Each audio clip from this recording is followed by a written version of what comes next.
Doctor صاحب ایک حدیث شریف میں نے انٹرو میں ذکر کی ہے کہ آپ صلی اللہ علیہ وآلہ وسلم نے فرمایا کہ اپنی اولادوں کو 3 چیزیں سکھاؤ: میری محبت، میرے اہل بیت کی محبت اور تلاوت قرآن مجید۔ تو سر یہ بتائیے کہ آج کیا ہم اپنی اولادوں کو محبت اہل بیت سکھا رہے ہیں سر؟ جی، بسم اللہ الرحمن الرحیم۔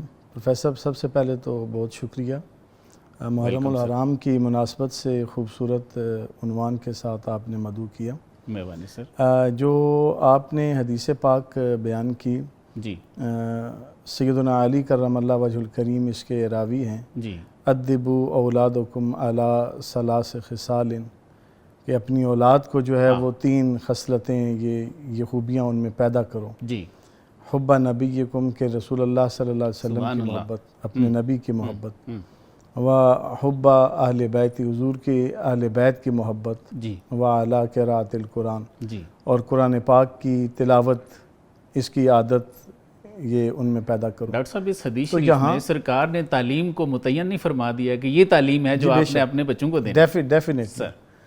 اب اس کو ہم قرآن مجید میں دیکھیں، جس طرح حضرت نے یہ آیت بھی تلاوت فرمائی، قُل لا اسألکم علیہ اجرا جی، الا المودۃ فی القربیٰ، جی، کہ اللہ رب العزت نے فرمایا کہ اے محبوب آپ یہ کہہ دیں کہ میں تم سے جو تم پر جتنے بھی میری وجہ سے انعام ہیں، نعمتیں ہیں، اکرام ہیں، جو دین ہے، ہدایت ہے، صحیح، اس کا کوئی صلہ نہیں مانگتا سوائے اپنے قرابت داروں کی محبت اور مودت کے۔ صحیح۔ تو اس پر جو ہے وہ علامہ ابن جریر طبری نے بھی اور صحیحین میں بھی ہے کہ یہاں قرابت داروں سے مراد رسول اللہ صلی اللہ علیہ وسلم، سیدنا علی کرم اللہ وجہ الکریم، جناب حسنین کریمین، سیدات النساء العالمین، ان کی محبت اور مودت ہے۔ بالکل ٹھیک ہے۔ اور پھر آپ دیکھیں قرآن کی اور بھی بہت ساری آیات ہیں، وَاعْتَصِمُوا بِحَبْلِ اللَّهِ جَمِيعًا وَلَا تَفَرَّقُوا، جی، یہاں جو ہے نا کہ اللہ کی رسی کو مضبوطی سے پکڑو۔ سیدنا امام جعفر صادق آپ فرماتے ہیں کہ یہ اللہ کی رسی ہم اہل بیت ہیں۔ سبحان اللہ۔ اس میں سر آپ کی بات کٹ جائے گی، صوفیہ اس بات پہ متفق ہیں، جو عام علماء ہیں وہ کہتے ہیں قرآن اور حدیث مراد ہے، اسے صوفیہ کہتے ہیں کہ اس سے مراد نسبت ہے، نور نسبت ہے اسے۔ اچھا، قرآن کے بارے میں تو حضور نے فرمایا نا کہ قرآن اور علی، قرآن اور آل یہ جدا نہیں ہوں گے، ٹھیک ہے، یہاں تک کہ حوض کوثر پہ مجھ سے ملیں گے۔ جی، تو یہ اگر مراد قرآن لی بھی جائے، جسے حبل الامہ سیدنا عبداللہ ابن عباس کہتے ہیں، جی، جی، کہ حبل اللہ ای القرآن، کہ یہاں اللہ کی رسی سے مراد قرآن ہے، تو یہ کوئی اس میں کنٹرڈکشن منافی نہیں ہے اس کی، کیونکہ حضور نے فرمایا یہ ہمیشہ اکٹھے رہیں گے۔ قرآن بالکل ٹھیک، سر نیزے پہ ہے امام علی مقام کا اور تلاوت قرآن جاری ہے، سبحان اللہ، تو اس سے بڑا رشتہ کیا ہوگا؟ ایسے ہی۔ تو یہ اس لیے محبت اور مودت آل بیت اطہار کی یہ ضروری ہے۔ بالکل ٹھیک۔ قرآن نے ہم پہ لازم کی ہے، رسول اللہ صلی اللہ علیہ وسلم نے فرمایا انی تارک فیکم الثقلین کتاب اللہ و اطرتی، کہ میں تم میں 2 بھاری چیزیں جو چھوڑ کر جا رہا ہوں، یہ بھاری چیزوں سے مراد ان کا ظاہری حجم یا وزن نہیں ہے، بلکہ فرمایا یہ اہمیت کی حامل ہے۔ بالکل ٹھیک۔ تمہاری زندگی کی زیب و زینت، تمہارا کریکٹر، تمہارا کردار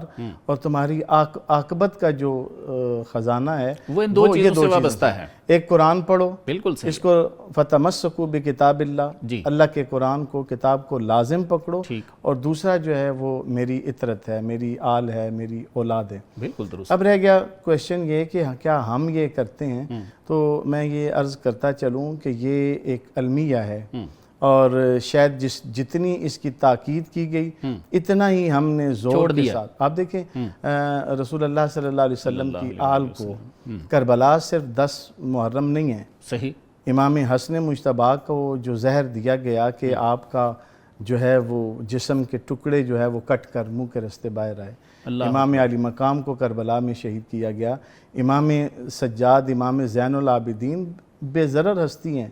مدینے میں امام مدینہ سے کسی نے پوچھا کہ بتائیں کہ رسول اللہ صلی اللہ علیہ وسلم کی حدیث ہے کہ جو القاسب و حبیب اللہ، اس کی کوئی عملی نمونہ دکھائیں، ٹھیک ہے، تو آپ نے فرمایا نماز عصر کے وقت آنا اور فلاں جگہ پہ ایک شخص نوجوان نماز پڑھ رہا ہوگا، اس سے ملاقات کرنا، ٹھیک، پھر مجھے ملنا۔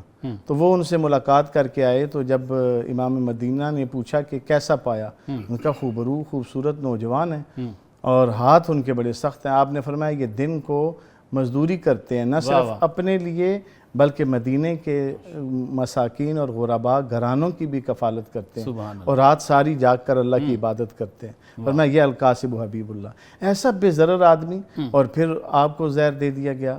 امام جعفر صادق، امام باقر، یہ تسلسل ہے۔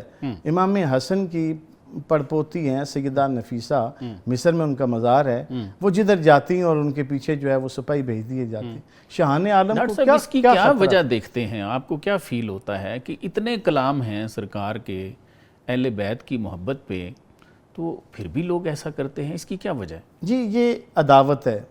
بس دوسری بات یہ ہے نا کہ جتنی ایمان والی چیز ہوتی ہے یا ایمان کے لیے عاقبت اور آخرت کی نجات کے لیے چیز ضروری ہوتی ہے نا، شیطان اتنا ہی زور سے وار کرتا ہے اور اس سے ہٹانے کی کوشش کرتا ہے۔ بالکل ٹھیک۔ وگرنہ کیا ہے، جس محبوب نے، قرآن کہتا ہے کہ تم جہنم کے دہانے پر تھے، میرے محبوب نے تمہیں اس سے نکالا، اور پھر قرآن یہ کہتا ہے کہ محبوب کی وجہ سے تم عذاب سے بچے ہو۔ بالکل اتنا کچھ ہونے کے باوجود آپ کو جب دنیا سے ظاہراً پردہ فرمائے 40 سال گزرے، تو پھر آپ کی آل کے ساتھ، آپ کے خانوادے کے ساتھ، گھرانے کے ساتھ دشمنی، عداوت، وہی تسلسل ہے۔